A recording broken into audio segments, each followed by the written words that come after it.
اللهم صل على رسولك اعوذ بالله من الشیطان الرجیم بسم اللہ الرحمن الرحیم.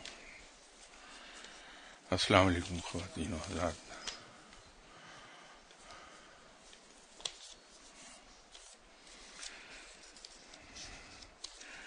یہ ابھی چلتے چلتے کسی صاحب ایک سوال میرے ہاتھ میں تھما دیا.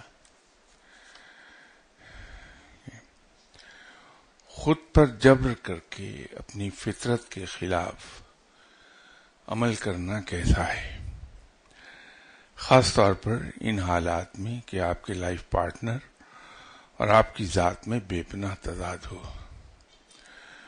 اور روحانیت کی راہ پر چلنے کی وجہ سے آپ کے معاملات پسندیدگی مختلف نوعیت کی ہو.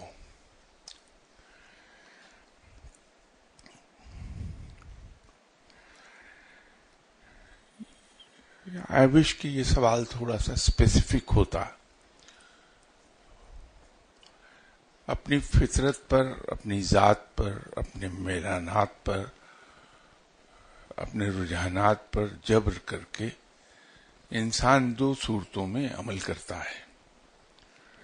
نیک آدمی کو اگر کوئی گناہ کرنا پڑ جائے یا ایسا عمل کرنا پڑ جائے جو رب کے یہاں پسندیدہ نہیں ہے تو بھی اس کی ذات پر بے پناہ جبر ہوگا، یا وائس ورسا کہ اگر میرے جیسے گناہگار آدمی رب کو یاد کرنے بیٹھے گا تو اپنی ذات پر جبر کر کے نفس سے لڑ کے پھر وہ نیکی کے کام کی طرف جائے گا.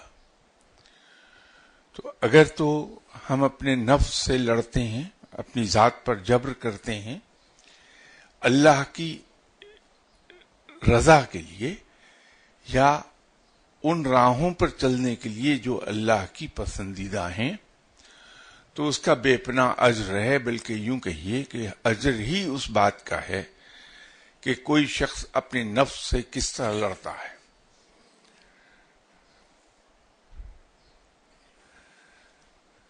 اگر ایک شخص گناہ کا ارادہ کرتا ہے لیکن اپنی ذات سے وہ لڑتا ہے اور اس ارادے پر عمل کرنے سے روکتا ہے اپنے آپ کو، تو یہی ایک تگودو جو کر رہا ہے اس کا اجر بے پناہ مل جاتا ہے کہ نفس اس کا اکسا رہا ہے گناہ کرنے پر اور وہ اپنی ذات سے لڑ رہا ہے کہ یہ کام میں نہیں کروں گا اس لیے کہ میرے رب نے منع کیا ہے. تو یہ جو اس کی لڑائی ہے نفس کے خلاف، اسی کا اجر بے پناہ مل جائے گا. تو جب ہم ان راہوں پر چلنے کی کوشش کرتے ہیں جو رب نے متعین کی ہیں مسلمان کے لیے، تو طبیعت پر جبر کرتے ہیں تو اس کا اجر ہمیں ملتا ہے، وہ ہے ثواب. اور اگر ہم اپنی طبیعت پر جبر کر کے ان راہوں سے آگے نکل جاتے ہیں جو مسلمان کے لیے رب نے متعین کی ہیں، میں اکثر و بیشتر اس سلسلے میں ایک مثال دیا کرتا ہوں کہ رب تعالی نے قرآن پاک میں فرمایا اور مسلمانوں کو اس بات کی اجازت دی کہ وہ اگر ان کے ساتھ کوئی زیادتی ہو جائے تو اس کا بدلہ لے لیں، لیکن صرف اسی قدر جس قدر ان کے ساتھ زیادتی کی گئی ہے. اور اسی آیت کا اگلا حصہ یہ کہہ رہا ہے کہ اللہ معاف فرمانے والا ہے اور معاف کرنے والوں کو پسند کرتا ہے. تو اگر کوئی شخص اس آیت کے اگلے حصے پر عمل کرتا ہے کہ چونکہ میرا رب معاف فرمانے والا ہے، تو اگر میں اس سنت رب پر عمل کروں تو وہ رب کو پسند آ جائے گی بات، میں پسند آ جاؤں گا رب کو. تو اس کے لیے بے تحاشا جبر کرنا پڑے گا اپنی ذات پر. تو یہ جو میں نے عرض کیا کہ مسلمانوں کے لیے متعین کی ہوئی راہ سے بھی آگے چلا جاتا ہے بندہ، تو پھر درویش اور فقیر بنتا ہے.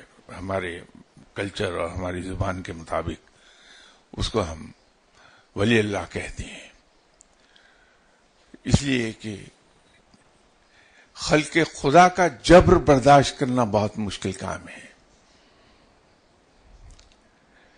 جب کوئی شخص سنت رسول صلی اللہ علیہ وسلم پر عمل کرتا ہے کہ ہر ایک کی جبر زیادتی کے جواب میں صرف برداشت کرتا ہے، چیزوں کو ریئیکٹ نہیں کرتا، تو یہ چیز اس کو ولایت تک پہنچا دیتی ہے. اور اگر کسی شخص کا لائف پارٹنر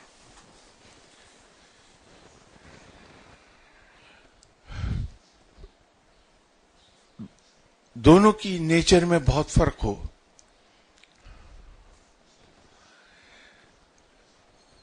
تو سمجھ لیجئے کہ رب تعالیٰ مدد کرنے لگا ہے اپنی راہ پر چلانے کے لیے.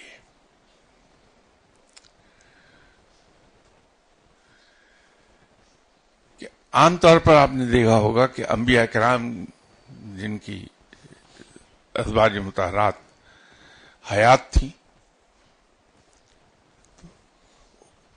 وہ خاصی ڈنڈے والی، جتنے بھی فقیر اور درویش گزرے ہیں ان سب کی بیویاں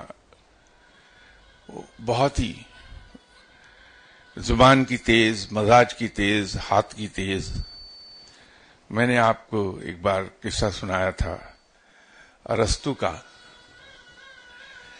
کہ ارسطو تو انٹلیکچوئل آدمی تھا، تو کہیں اگر علمی بحث چھڑ گئی تو وہ بھول جاتا تھا کہ اس میں کتنی دن اور کتنی راتیں گزر گئی ہیں اس بحث میں. تو ہوتا یہ تھا کہ بسا اوقات وہ گھر سے غائب ہو جاتا تھا 2 دن. تو ایک بار کوئی ایسا ہی موقع تھا، تو 2 دن کے بعد گھر آیا تو بیگم اس وقت فرش دھو رہی تھی گھر کے. تو انہیں غصہ بہت تھا کہ یہ بغیر بتائے غائب ہو جاتا ہے ارسطو. تو انہوں نے جو دیکھا کہ ارسطو گھر میں داخل ہوا، ان کے ایک شاگرد بھی ان کے ساتھ تھے، تو وہ گرجنے برسنے لگی دبا کے، اور ارسطو صاحب سامنے سے خاموش کھڑے رہے. تو ان کی خاموشی پر اور غصہ آیا کہ کم از کم جواب تو دے بندہ. تو ان کے پاس جو بالٹی پانی کی بھری ہوئی تھی جس سے فرش دھو رہی تھی، انہوں نے اٹھائی بالٹی اور ان کے سر پہ دے ماری، تو بھیگ گئے. تو شاگرد نے کہا کہ حضرت خاصا استقبال ہوا ہے. تو فرمانے لگے کہ نہیں، بادل جو گرجے تھے ان کا برسنا بھی لازمی تھا.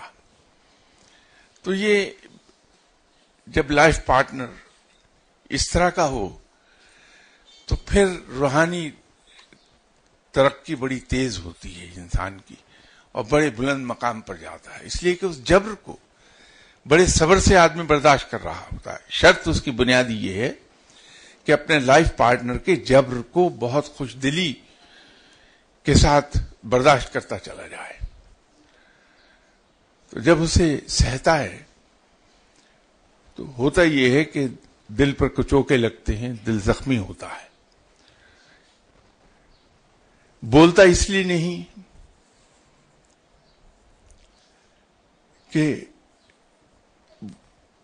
وہ صبر کے صفت کے خلاف ہے، اس لیے کہ برداشت میں اور صبر میں بڑا ایک ہیئر لائن ڈفرنس ہے، بال برابر فرق ہے. کہ اگر ہم نے کسی کی زیادتی کو برداشت کیا ہائے ہائے کر کے تو وہ برداشت ہو گئی، اور اگر کسی کی زیادتی کو ہم نے برداشت کیا ود اے اسمائلنگ فیس، وہ صبر ہو گیا. برداشت کا کوئی اجر نہیں ہے، لیکن صبر کا اجر یہ ہے کہ رب تعالیٰ اس کے ساتھ ہو جاتا ہے. تو جب آدمی اپنے لائف پارٹنر کے جبر کو ہنستے کھیلتے ہوئے برداشت کرتا ہے تو پھر اسے اجر یہ ملتا ہے کہ روحانیت کی ترقی ہوتی، کہ اس کا دل زخمی ہوتا ہے ہر لمحے، اور وہ جو تکلیف ہے دل کے اندر کی، وہ اسے رب کی طرف زیادہ کھینچتی ہے، اس لیے کہ یہ صرف رب کا ذکر ہے جس میں اسے سکون تھوڑا سا ملتا ہے. ایک صاحب تھے جو اپنے دوستوں سے ہر روز جب بھی ملتے تھے شکوہ کرتے تھے کہ آج میرے ساتھ یہ ہو گیا، آج میرے ساتھ وہ ہو گیا. تو دوست بھی عادی ہو گئے تھے روز مصیبتیں سن سن کے. تو ایک دن دوستوں نے دیکھا کہ وہ صاحب اب لنگڑا کے چل رہے ہیں. تو دوستوں نے پوچھا کہ آج کیا ہو گیا تمہارے ساتھ؟ اس نے کہا نہیں، یہ شو کاٹ رہا ہے مجھے، جو میں نے نیا خریدا تھا تو وہ شو مجھے پنچ کر رہا ہے. تو دوستوں نے کہا کہ جب تم نے خریدا تھا تو دیکھ کے لیتے اپنے پورے سائز کا، تو جب ایسی کوتاہیاں کرو گے تو اسی طرح ہوگا. میں نے کہا نہیں، کوتاہی تو نہیں کی میں نے جان بوجھ کے ایک سائز چھوٹا لیا ہے. تو کہا کہ اگر جان بوجھ کے غلطی کی تو پھر شکوہ کیوں کرتے ہو؟ اس نے کہا وہ غلطی اس لیے کی کہ کہیں اور سے تو مجھے سکھ ملتا نہیں، سارا دن یہ انڈر سائز شو پہنتا ہوں، وہ تنگ کرتا ہے مجھے. رات کو جب میں شو اتارتا ہوں تو اس سے جو سکون ملتا ہے اسی میں خوش ہو لیتا ہوں کہ کہیں تو سکون ہے. تو جب انسان کا لائف پارٹنر اس طرح کا ہو تو پھر وہ رب کی طرف دوڑتا ہے انسان، اس لیے کہ سکون وہیں ملتا ہے. تو جس درد کے ساتھ، جس خلوص کے ساتھ، جس محبت سے وہ رب کو پکارتا ہے تو اس کا جواب بڑی جلدی رب سے آتا ہے. تو یہ رحمت ہو جاتا ہے اس طرح سے ایسا لائف پارٹنر جو انسان کو جینے نہ دے.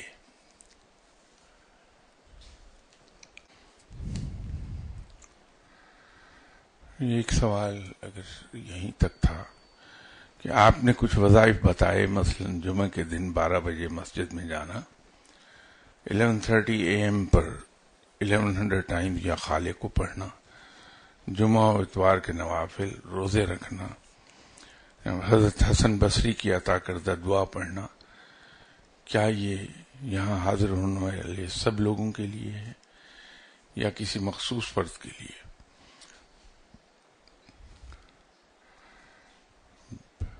اگر ان میں سے میرے لیے کچھ مناسب ہے تو اس کا ذکر کر دیں.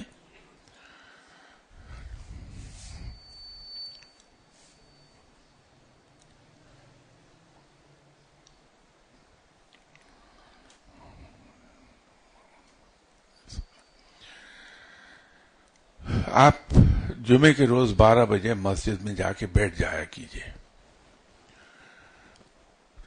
چونکہ اس وقت زوال کا ٹائم ہے تو اس وقت تو نہ آپ نوافل پڑھ سکیں گے. تو جو صورتیں یاد ہیں ان کی تلاوت کرتے رہیے، کیونکہ زوال کے وقت قرآن پاک کی تلاوت کی جا سکتی ہے، تو تلاوت کر لیجیے. جب زوال کا ٹائم ختم ہو جائے، جو آج کل اس وقت لاہور میں 12:16 پر ختم ہو رہا ہے، لیکن یہ چینج ہوتا رہتا ہے. تو زوال کا وقت ختم ہونے کے بعد 2 نفل تحیۃ المسجد ادا کر دیں اور پھر آپ یا خالق کو پڑھ سکتے ہیں، پڑھ لیجیے.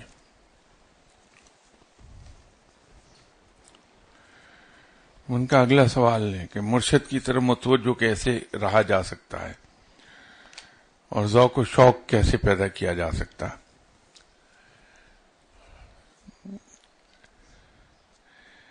اب یہ وہ سوالات ہیں جو ان کا علم سے تعلق نہیں ہے کوئی.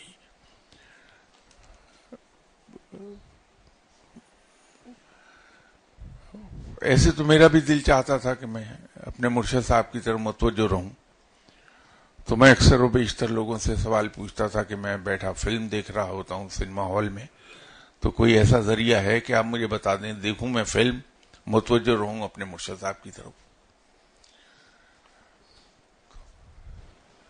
لوگوں کے ساتھ گالم گلوچ مذاق کرتے ہوئے تو میں لوگوں سے کہتا تھا بھائی میں نے مذاق بھی کرنا ہے، گالم گلوچ بھی کرنی ہے، کوئی راستہ تو بتائیے کہ میں مرشد کی طرف متوجہ بھی رہوں. میرے خیال میں یہ باتیں پوچھنے کی ہیں نہیں. اب اس کا کیا جواب میں دے پاؤں گا سوائے اس کے کہ میں یہ کہوں کہ مرشد کے بارے میں سوچتے رہیے، ان کی اچھی باتوں کو سوچتے رہیے، تو توجہ ادھر کو رہے گی آپ کی. سچ اے کامن سینس کوشچن، کیا اس کا جواب کیا آدمی دے گا؟ سوال کیجئے علم سے متعلق، اور جتنے بھی مشکل سوال ہوں یقین کیجئے کہ جس سے آپ سوال کر رہے ہیں وہ سوال سن کر بھی مزے لیتا ہے، اور اس کا جواب دیتے ہوئے بھی اس کو خود بھی مزہ آتا ہے. پھر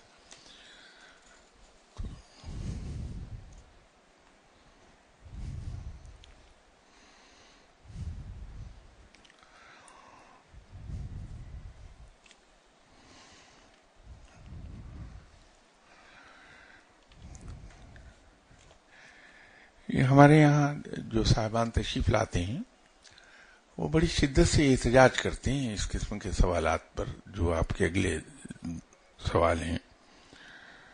تو میرے لیے مشکل ہو جاتا ہے کہ اتنے لوگ جب میرے ساتھ احتجاج کرنے لگتے ہیں کہ ان کو میں جسٹیفائی کیسے کروں کہ میں نے ان کا وقت کیوں ضائع کیا ان باتوں پر. تو میری ایک گزارش ہے کہ ایسے سوال نہ پوچھیے، علمی سوالات تک محدود رہیے، اس کا جواب سب انجوائے بھی کریں گے، سب کے علم میں اضافہ بھی ہوگا.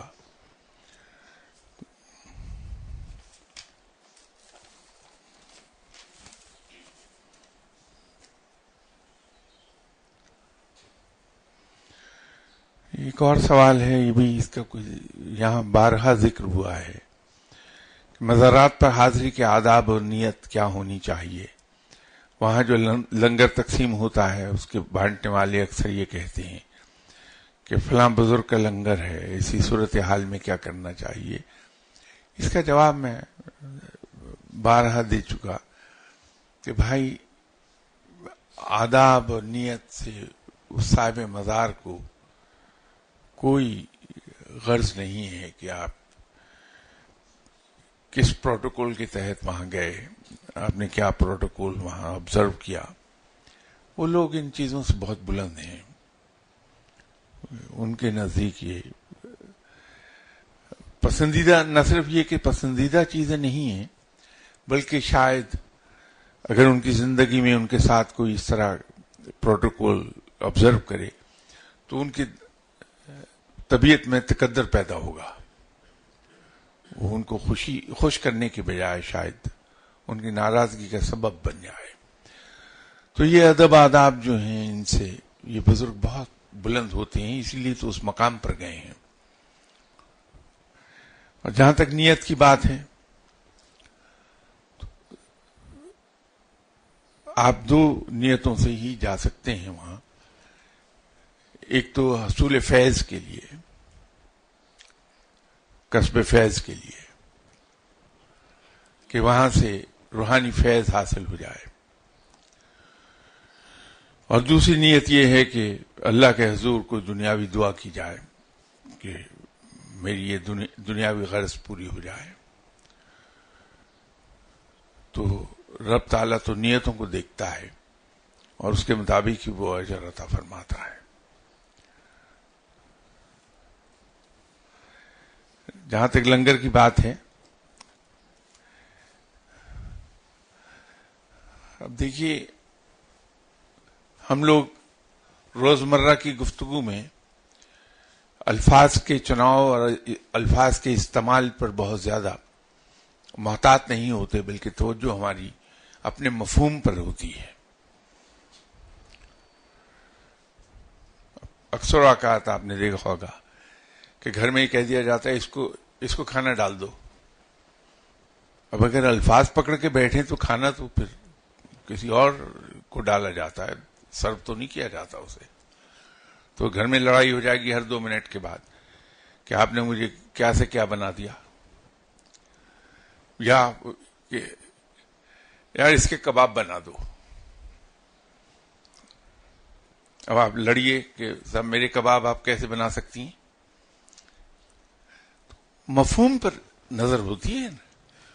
تو یہ جو کہتے ہیں کہ فلاں بزرگ کا لنگر ہے، اس سے مراد یہ ہے کہ یہ لنگر فلاں بزرگ کے مزار پر جاری ہے، لنگر رب کا ہے اور رب کے نام پر ہے، یہ انڈرسٹوڈ ہے. تو ہم الفاظ کے پیچھے جاتے ہیں، اس کا مفہوم دیکھیے. تو مفہوم اگر پوچھیں گے کسی سے، ایکسپلینیشن مانگیں گے، تو آپ سے یہی کہے گا کہ دینے والا رب ہے، کھلانے والا رب ہے. ہر شخص کے پاس جو رزق ہے وہ رب ہی کا عطا کردہ ہے. اللہ کے دیے ہوئے مال میں سے کسی کو اگر کوئی کھلا رہا ہے تو وہ اللہ ہی کے نام پر کھلا رہا ہے.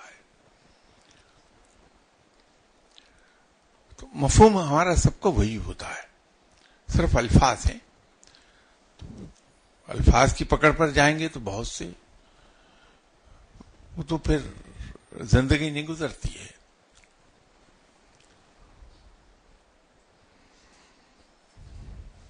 اگلا سوال بھی ان کا ایسا ہے جس کے یہاں جواب بارہا دیے ہیں. کیا وجہ ہے کہ کچھ مزارات تو ہر وقت مرجع خلائق رہتے ہیں لیکن کچھ اکثر ویران رہتے ہیں؟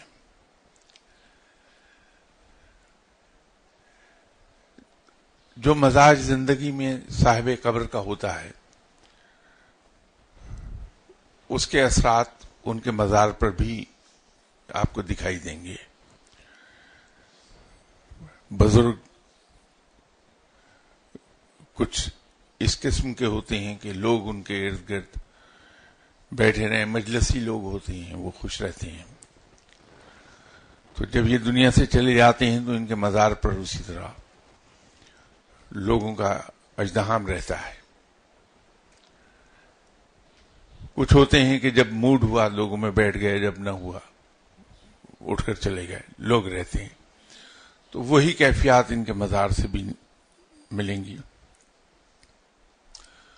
کچھ لوگ سلیکٹڈ لوگوں میں اٹھنا بیٹھنا پسند کرتے ہیں، اپنی پسند کے لوگوں میں، عام آدمیوں سے دور رہتے ہیں، جیسے حضرت میاں میر صاحب ہیں.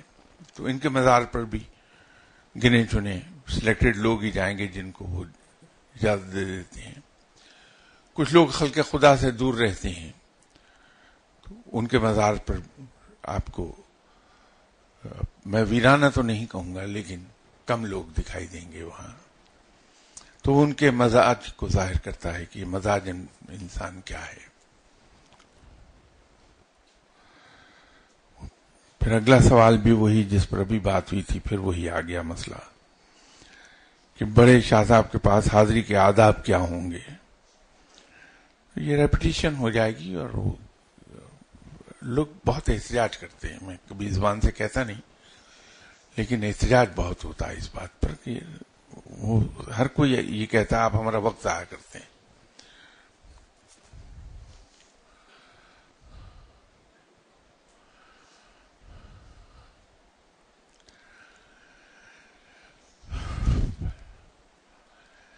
اگر روحانی کیفیات دوران عبادت و ذکر مفقود ہونے لگیں تو اس انقباض کو کیسے دور کیا جائے اور مرشد کو کیسے مطلع کیا جائے؟ نیز مرشد سے ہدایت کس طرح لی جانی چاہیے؟ صاحب آپ مرشد صاحب کی خدمت میں حاضر ہو جائیے، جوتے باہر اتاریے، ان کے حجرے کے اندر داخل ہوں، سلام کریں، وہ وعلیکم السلام کہیں گے تو وہ کہیں گے تشریف رکھیے، آپ بیٹھ جائیے. بیٹھنے کے بعد ان سے کہیے کہ صاحب مجھے ذکر میں مزہ نہیں آیا، وہ اس کا جواب دے دیں گے. یہ طریقہ ہے.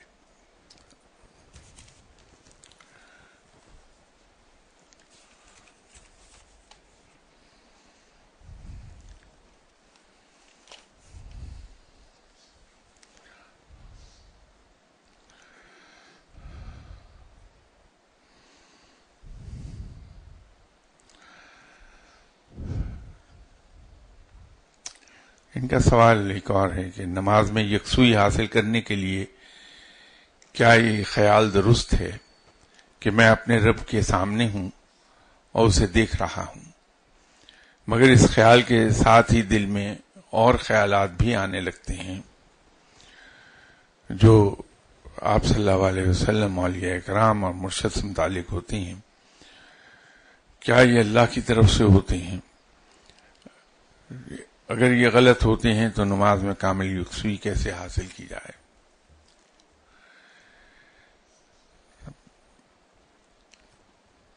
جو خیالات از خود دل میں آتے ہیں اس پر گرفت نہیں کرتا رب تعالی، اور اس سے نماز میں بھی خلل نہیں ہوتا۔ ہم نماز پڑھتے ہیں اپنے رب کے لیے، نہ اس کے اندر آدمی کو مزہ ڈھونڈنا چاہیے، نہ اس کے اندر کوئی اور چیز ڈھونڈنی چاہیے، نہ یہ سوچنا چاہیے کہ نماز کے جواب میں مجھے ملا کیا۔ نماز تو صرف رب کے لیے ہے، اس لیے کہ وہ لائق عبادت ہے۔ خیالات جو از خود آتے ہیں ان کو آنے دیجیے، اس کی فکر نہ کیجیے، آپ اس پہ گرفت نہیں ہوتی۔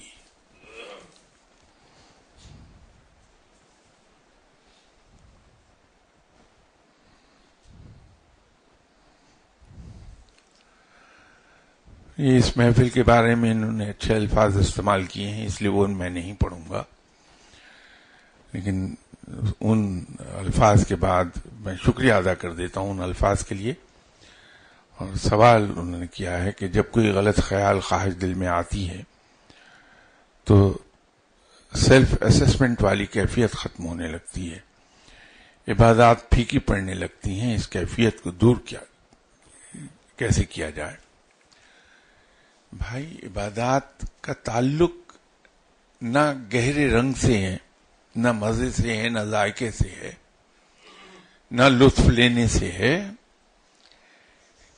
عبادات صرف اور صرف ہمارے رب کے لیے ہیں، اور وہ رب لائق عبادت ہے، تو ہم صرف اس کی عبادت کرتے چلے جائیں، باقی چیزیں رب پہ چھوڑ دیں۔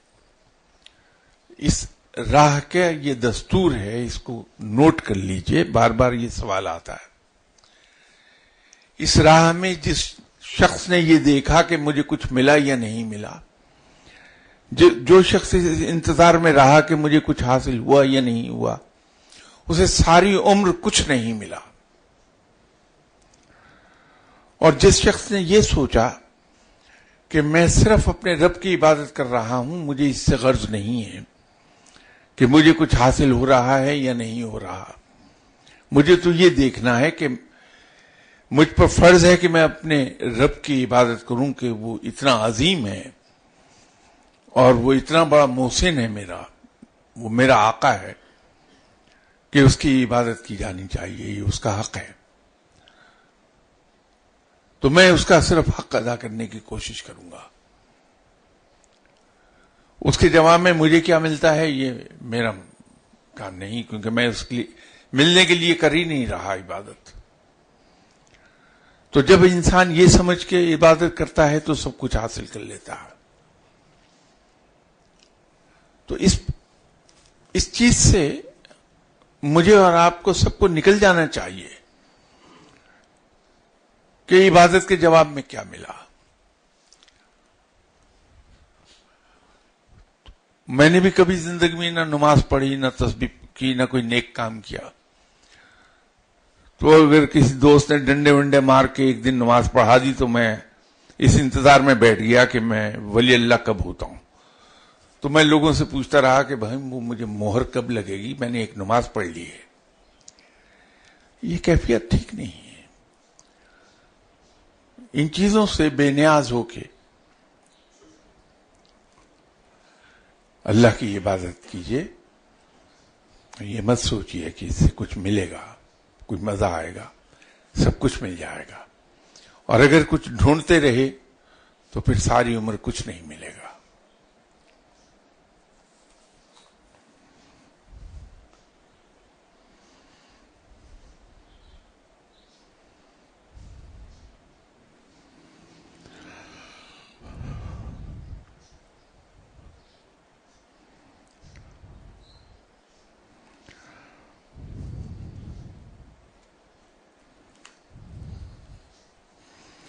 ان کے اگلے سوال بھی جہاں کے بارے میں اچھے خیالات اور اچھے الفاظ ہیں وہ میں نہیں پڑھوں گا.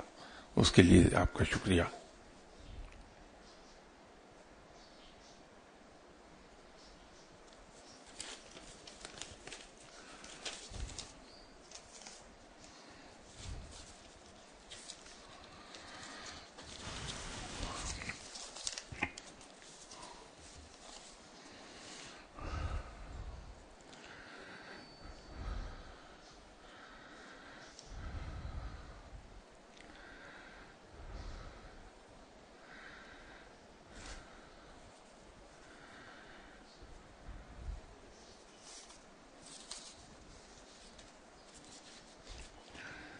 کسی صاحب کا سوال ہے، ذرا فروئی ہے. اگر آپ تنہائی میں مجھ سے بات کر لیں، کیونکہ ہم یہاں فروئی معاملات پر گفتگو نہیں کرتے تاکہ مسلمانوں میں تفرقہ بڑھے نہیں. تو آپ کسی وقت اکیلے ملیں گے مجھ سے تو یہ سوال پوچھ لیجئے، میں ضرور جواب دے دوں گا آپ کو.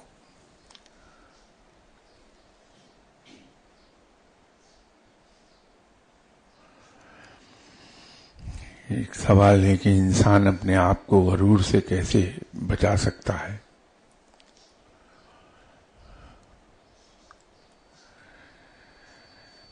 ہمیں زندگی میں ناکامیاں ملتی ہیں، ہم سے غلطیاں ہو جاتی ہیں، کوتاہیاں ہو جاتی ہیں. تو اگر ہم ان ناکامیوں کو اور غلطیوں کو اور کوتاہیوں کو یاد رکھیں اور اپنے آپ کو یہ یاد دلاتے رہیں کہ اگر ہم کسی لائق ہوتے، کسی قابل ہوتے یا کچھ ہوتے تو ہمیں یہ ناکامی کیوں ملتی. یہ رب ہے جو سب کچھ ہے، میں کچھ نہیں. دوسروں کی اچھائیوں پر نظر انسان اگر رکھے، دوسرے کی صرف اچھائیوں پر نظر رکھنے سے اپنی ذات کی خامیاں دکھائی دینے لگتی ہیں. فقیر جو کسی کی برائی نہیں کرتے، کسی کو برا نہیں کہتے، کسی کے گناہ پر یہ صرف یہ جملہ کہہ دیتے ہیں کہ اس بیچارے سے غلطی ہو گئی. وہ اس لیے ہوتا ہے کہ فقیر کی نگاہ اپنے خامیوں پر رہتی ہے، تو دوسرے کی اچھائیاں اسے بہت بڑی لگتی ہیں. تو جب ہم دوسرے کو اپنے سے بہتر گردانتے ہیں، اچھا سمجھتے ہیں، تو ہمارے اندر غرور نہیں آتا. تو دوسروں کی اچھائیوں پہ نظر رکھیے، اپنی کمزوریوں پہ نظر رکھیے، غرور نہیں آئے گا کبھی.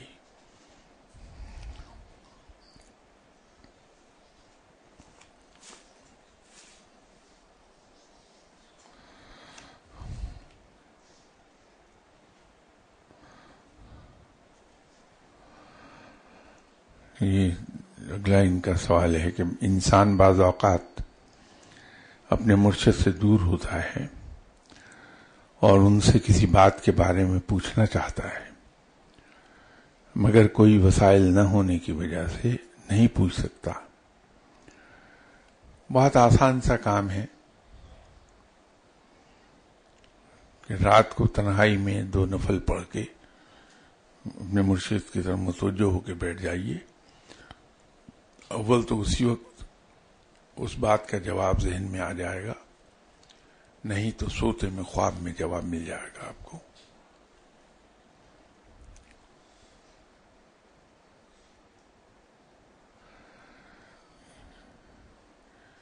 یہ ان کی انگریزی، چونکہ انہوں نے سوال انگریزی میں لکھا ہے تو میں اپنی تعلیم کی کمی کی وجہ سے شاید اسے پڑھ نہیں پا رہا. انہوں نے لکھا کہ how to stay hidden in your own company. اب اس کا مطلب میں نہیں سمجھا. نیکسٹ ٹائم اگر اس کو تھوڑا ایلیبوریٹ کر کے لکھ دیں تو میں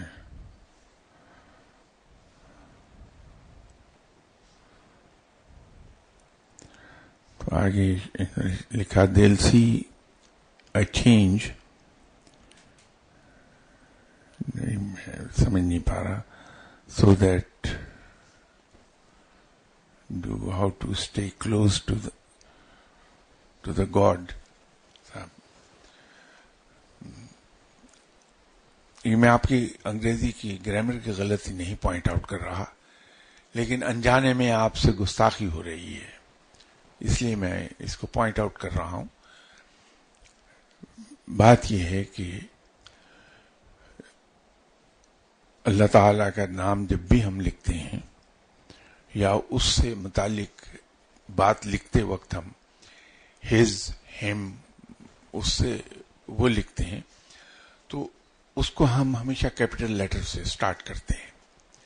گاڈ کو لوور کیس میں نہیں لکھا جاتا. گاڈ جب بھی لکھیں گے جی کیپٹل ہونی چاہیے. اور دوسرا یہ ہے کہ اس سے متعلق رب تعالیٰ سے متعلق اگر ہم لکھتے ہیں تو وہ بھی ایچ اس کا کیپٹل ہوگا، اس کو لوور کیس میں نہیں لکھیں گے. یا ہم اگر لکھتے ہیں ہم تو ایچ کیپٹل ہوتا ہے ہمیشہ، بے شک سینٹنس کے درمیان میں آئے آخر میں آئے کہیں بھی ہو وہ کیپٹل ہی سے شروع ہوگا. دوسری چیز یہ ہے کہ رب تعالیٰ کے ساتھ دی نہیں لگایا جاتا، وہ یکتا ہے، یونیک ہے اور ایک ہے. وہ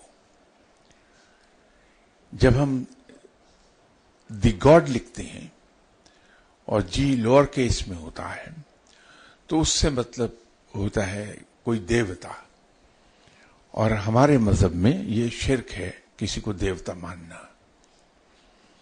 تو میں آپ کی گرامر کی غلطی بالکل نہیں پکڑ رہا، اس کے لیے مجھے معاف کر دیجیے گا. یہ چونکہ گستاخی ہو رہی ہے آپ سے، میں اس کے لیے آپ کو منع کر رہا ہوں. دی گاڈ جب ہم لکھیں گے تو اس سے مراد ہماری جیسے دنیا کی سب سے بڑی مائتھولوجی گریک مائتھولوجی ہے، اس میں بے تحاشا گاڈ ہیں. جس طرح سے ہم یہ کہتے ہیں کہ ہم اردو میں اللہ اور یا رب تعالیٰ کو ہم خدا کہتے ہیں، وہ غلط ہے. اس لیے کہ جو آتش پرست ہیں ایران کے، ان کے مذہب میں خدا ایک دیوتا کا نام ہے جو بہت بڑا ہے، اس کی وہ پوجا کرتے ہیں. تو ہم نے یہ لفظ خدا فارسی سے ڈیرائیو کر لیا. خدا نہ کہیے، اس کی جگہ رب تعالی یا اللہ یوز کر لیتے ہیں. رب تعالی مجھے یوں اچھا لگتا ہے اس کو رب کہنا کہ اس سے ایک عجیب احساس دل میں پیدا ہوتا ہے کہ وہ میرا پالنے والا ہے. تو اس سے انسان کو اسٹرینگتھ بھی ملتی ہے اور اس سے رب کے لیے محبت بھی پیدا ہوتی ہے. تو میں تو پریفریبلی اسے رب کہتا ہوں. اللہ اس کا